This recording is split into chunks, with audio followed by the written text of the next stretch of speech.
på vej ned til Katarina. Og jeg glæder mig mega meget til at komme til Paris, fordi det kan være, at vi kan se Eiffeltårnet over for luften. Det kan vi nemlig. Vi har været hjemme de sidste, hvad er det, 5 dage? Ja, det tror jeg. Har du hygget dig? Ja. Var det godt at se veninderne? Ja. Det er dejligt at vide, at der ikke er ret lang tid til, vi skal permanent hjem. Ja. Men nu skal vi lige nyde de sidste par måneder, ikke også? Så er vi kommet til Miramar og skal til Istris, inden vi kommer helt ud til havnen.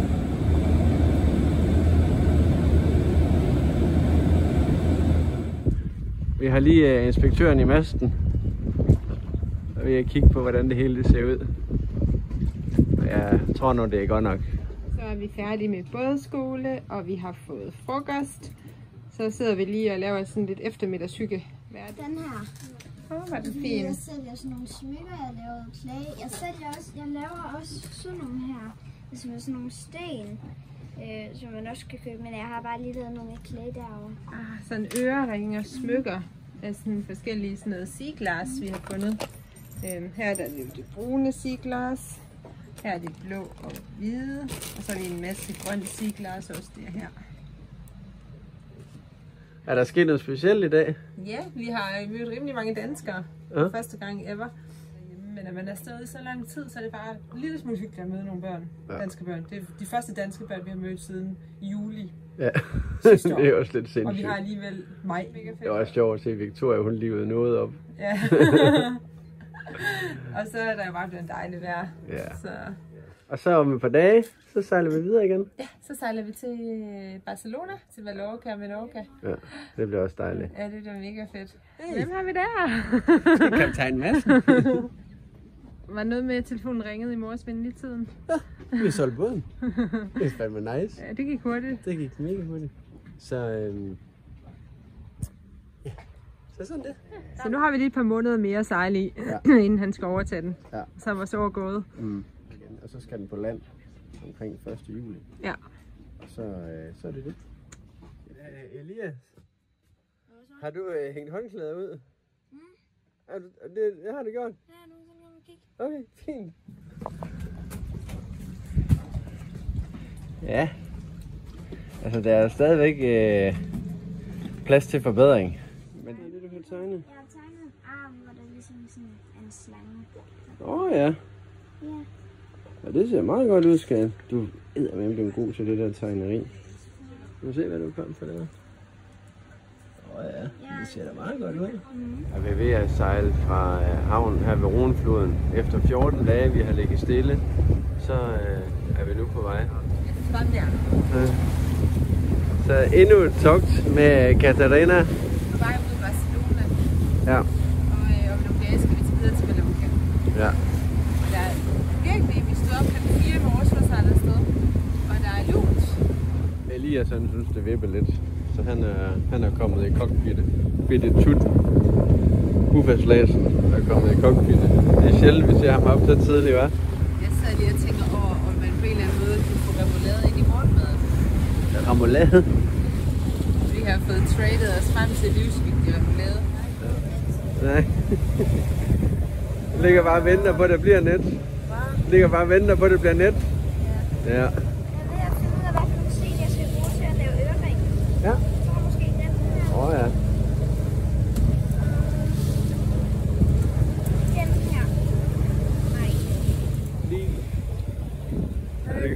Er det godt? Det er rigtig lørdagsmorgenmad, hva'? Ja. Ja. Må jeg se?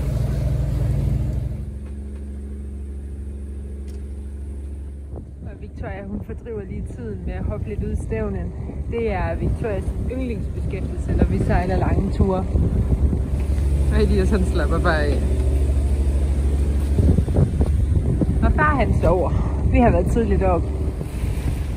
Så hygges der lige med jomfrubær.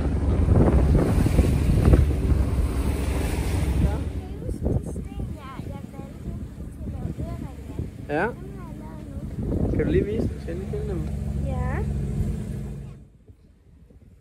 Super, hvad de er. Ja. Og 2 timer endnu. Og jeg sidder bare til Vi gider ikke mere nu. Og al vinden er forsvundet, og bølgerne er blevet større, så nu bliver vi bare kastet rundt. Ja. Men det gode er, at herovre, her har vi den spanske kyst. Og det er dejligt. Og lige derinde, på den der, under den der toppen derinde, der er Salvador Dalí. Han havde et hus derinde. Ja, det kunne være lidt sjovt at prøve at komme ind og se det, og se noget af hans kunst. Det gad jeg godt, men det kunne jeg godt tænke mig at vise Vicky. Så er vi kommet til Spanien. Honey, har du åbnet øl? Dejligt. Ankerbajer. Der er også lørdag jo. Jeg vil lige vise jer ankeret. Det er sjældent man kan se det så man kan se det så nemt, men vi er lige ovenpå det lige nu, og det ligger dernede helt spist fast. Så det er godt. Nu er jeg nede og væk fruen. Måske lave en kop kaffe til. Vi er lige kommet i land. Hvad er det hedder her? España. Ja, men Le Scala. Ja. Men dem har du ødelagt. Nej, correction. Nå, det er rigtigt, ja. Det er rigtigt, ja. Nå, men det er bare fordi, det plejer at være dig, der sætter dig oven på. Det plejer at være dig, der sidder oven på solbrillerne. Fordi du smadrer også hans ansigt. Jeg er bare glad for, at du ikke puttede. Ja. Det er Nordspanien, det her. Det er ikke så langt fra Barcelona. Nej. Men vi har lige en dag sejlads, så er vi i Barcelona. Ja. Vi er lige ved at prøve at se, om det viser sig hele bugten, vi skulle ligge i. Der var fyldt med bøjer. Så hvis vi skal ligge her, så skulle vi se, om vi kan binde os fast her. Så vi er i gang med den helt store storm P. Men vi har heldigvis fundet nogle gode sten at binde os fast i. Så jeg tror nok, det skal gå. Jeg ved det ikke. Der er masser. Bare træk til, skat. Kom så, Mini. Ja. Vicky, hvad er der lige sket nu? Nej! For fanden, Vicky. Man går ikke... Hvor skal I hen, unger? Nå, det var godt. Så kan mor lige blive deroppe på øen imens. Var den kommet langt væk? Ja. I var seje? Så er vi ved at få reddet sidste... Så er vi ved at få reddet de sidste besætningsmedlemmer ombord.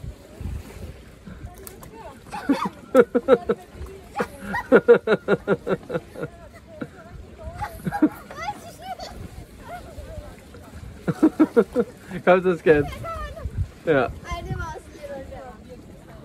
Kan det bruges, Honey? Det er sgu mega lækkert. Vi har lige en time, inden solen forsvinder. Det her det er den gode sol, det er ikke den strenge sol kl. 12. Nej. Og Katarina, hun ligger og wobbler derude. Vi endte med... Der gik jo ikke ret lang tid, så begyndte der at blæse, så vi ryge ind i klipperen. Og anker, det sad ikke ret godt fast, det var klippebund.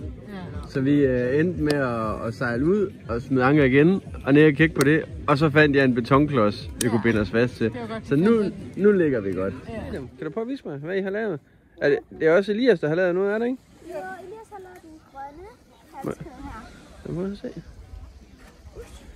Hvad er så går I rundt på stranden? Og hvad så? Og så sparer vi ind i vægkabel. Vi solgte dem ved røng der. Ja. Det er dem, der er bare i nogle andre farver. Ja. Og så med nogle guld. Jeg begyndte ankerlarmen, og vi den er bivet nogle gange i nat, fordi jeg er indstillet forkert. Og så tænkte jeg, det biver den igen, og så vi kigge. Og så var vi bare dreven 10 meter. 10 meter fra klipperne. Lige herovre, jeg kunne kigge op, så det var bare sådan, thanks God, at motoren den begyndte de første hug. Jamen, der skal vi sætte ankerlarmen til.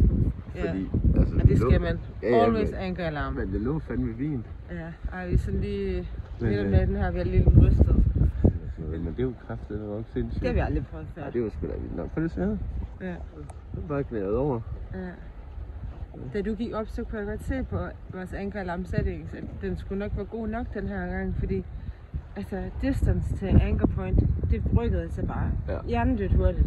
Godt, jeg ikke var på en hvis jeg blæste bare en lille smule mere, og så var det bare gået hjernedødt hurtigt. Stille og roligt. Ja. Så dårlig ræb og rusten dims på bunden. Du tænker ikke, den rykker sig løs så? Altså, at den kan knæve. Nej, det er sådan en fin stålring. Okay, og ikke så går jeg nok op for en time først. Ja, så vi kan lige sove en time, hvis det er. Vi sætter lige ankerlammen. Ja. I går, da vi lavede os til at sove, så lå vi ude ved den gule bøje, der er derude. Og var bare drevet igennem hele det her felt af bøjer. Og så herovre, vi lå, jamen,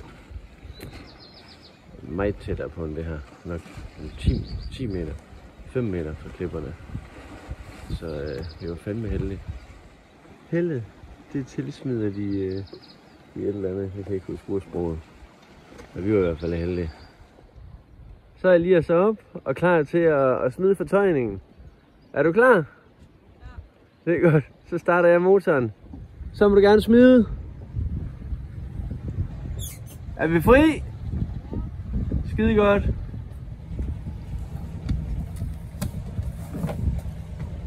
Så godt, skat. Kan du hjælpe med at holde øje med, at vi sejler ind endnu?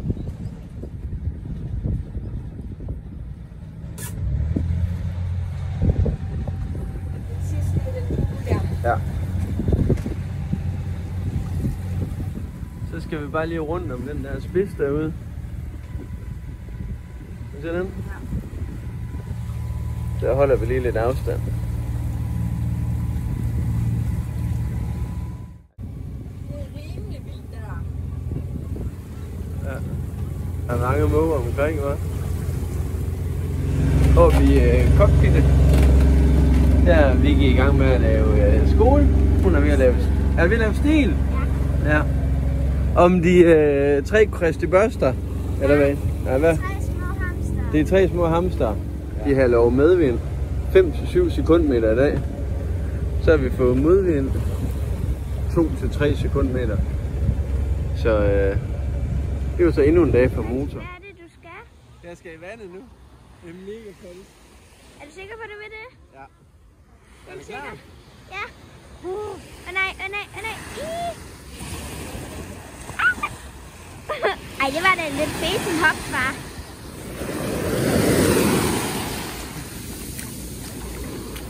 Jeg plejer at lave dyr, og det er ved stranden. I dag der de lavet en dame.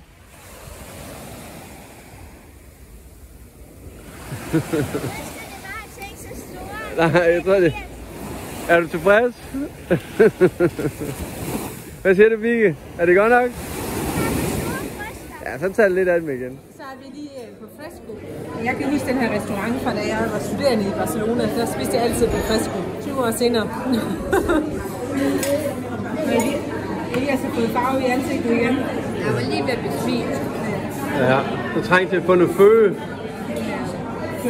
Du fik migræneanfald, ikke også? Fuldstændig ligeglade.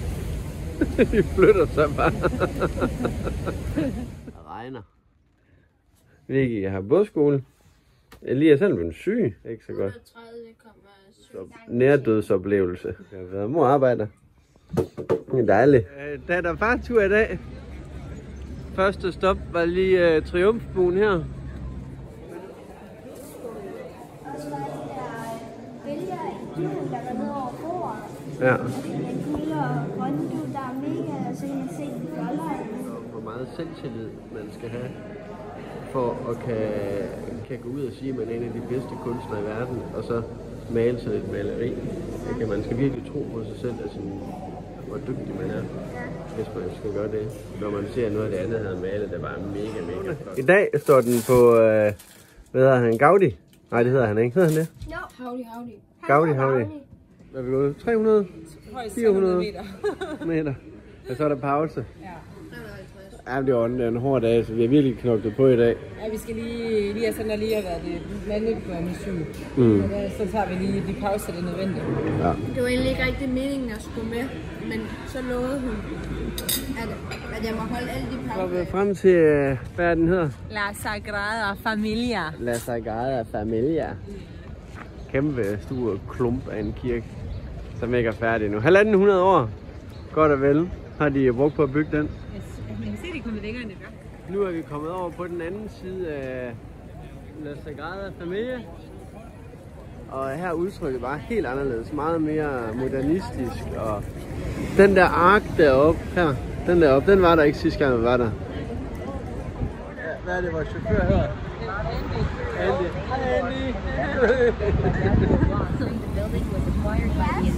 Så kører Siri lige i baggrunden.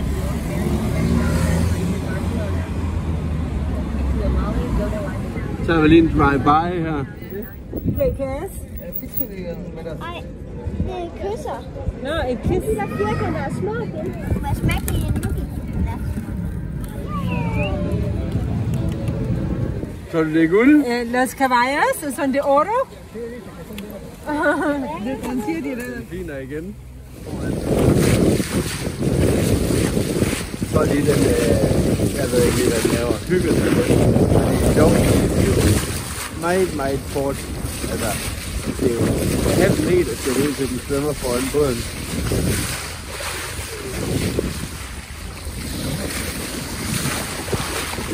Jeg er lige oppe og få luft. Så er der 2.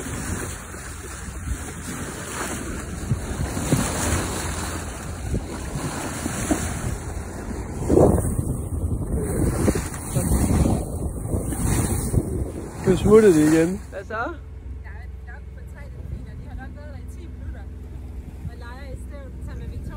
Nej, det ligner hele tiden, vi rammer op. Ja, det er varmt. Jeg tror, det der med smager.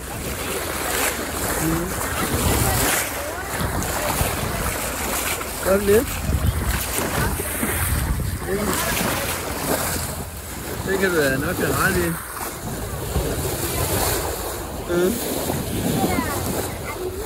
Det er bare så hyggeligt, de lige svømmer med, hva'?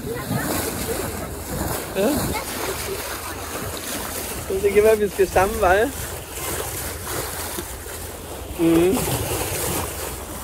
Må jeg lige se dig? Nej, jeg er ikke noget. Jeg kan godt se, at det er 2 små og så en stor.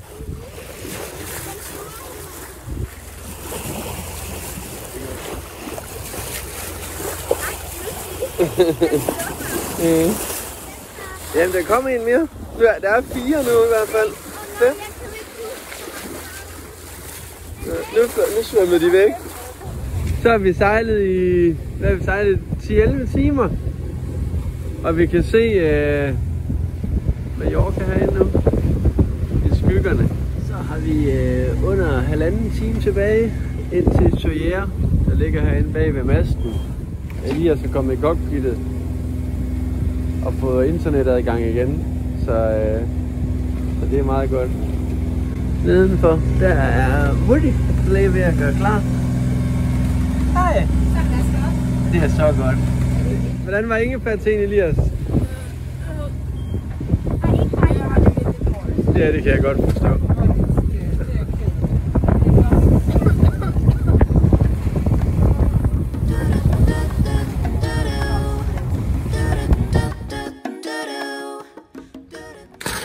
Søndag og fredag, så må de også lige få lov at åbne en pilsner. Fredag på Mallorca, det er ikke vanskeligt. Du har aldrig været her før, har du det? Honey, de har lavet en skulptur. Ja. Ja, kom så!